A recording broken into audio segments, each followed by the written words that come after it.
Sourav Gangopadhyay BCCR সভাপতি হয়ে গেল, অর্থাৎ বিজেপির সাথে ঘর করছে। প্রথমে তালাক তালাক তালাক দিল কাকে? সিপিএম কে। তারপরে হাত ধরল কার? বিজেপি স্বরাষ্ট্রমন্ত্রী। কিনে কেন না উনি সভাপতি হলেন বিসিসিআই।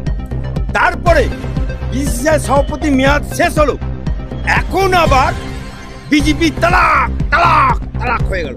এখন আবার উনি মমতা ব্যানার্জির হাত ধরে 1 টাকা বিনিময়ে উনি নাকি কারখানা করবে।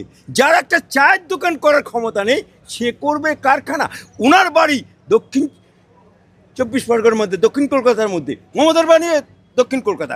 সে কলকাতাতে ঘোষণা হলো না, বিদেশে গিয়ে শিল্পপতি পেল না, সৌরভ গঙ্গোপাধ্যায়কে দিয়ে ইস্পাত কারখানা তৈরি করবে ঘোষণা করলো। আবার এই ব্যক্তি কতটা নারী বিদ্বেষী না হলে এই রকম কথা বলে, আবার নারীদেরই ক্রিকেটে যোগদান করে। বেহা নির্লজ্জ দোকান কাটা ছাড়া আর কারো হয় না। এই সৌরভ গঙ্গোপাধ্যায় পুজোর সময় প্রত্যেকের তার বাড়ির লোককে কাপড় জামা কিনে দেয়, শাড়ি কিনে দেয়, কিন্তু আমরা কি দেখতে পেলাম যে সৌরভ গঙ্গোপাধ্যায়, আমাদের কাছে ডকুমেন্ট আছে, উনি ওনার পরিচারিকাকে একটা শাড়ি পর্যন্ত কিনে দেয় না। যে লোকটা বাংলার উপকার তো করেইনি, জীবনে একটা লোকের উপকার করেনি, স্বার্থন্বেষী এবং পাল্টু মাল। অর্থাৎ এই লোকটি যতদিন বাংলায় তৃণমূল থাকবে ততদিন উনি পাচাটার মতো গোলাম হয়ে থাকবে। আর উনি বিভিন্ন তৃণমূলের প্রোগ্রামে যোগদান করবে। কিন্তু বাংলার মানুষ এখন সৌরভ গঙ্গোপাধ্যায়কে চিনে নিয়েছে যে উনি সিপিএমের সাথে ঘর করেছে, উনি বিজেপির সাথে ঘর করেছে, উনি তৃণমূলের সাথে ঘর করছে। অর্থাৎ মেয়েদের শাড়ি পাল্টানোর মতো উনি শাড়ি পাল্টায়। তোমার দেখা নাই রে, তোমার দেখা নাই।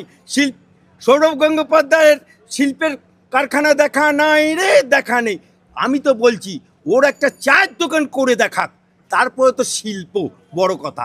আগে ও চায়ের দোকান করুক তো দেখি ওর চায়ের দোকানটা চলে কি কি। তার সেখানে শিল্প তো বহুত দূর, দিল্লি বহুত দূর। স্বপ্ন দেখা ভালো, দিবার স্বপ্ন ভালো না। আপ উঠ পাহাড় সে নিচে নামা, আপ উঠ পাহাড় সে নিচে নামা।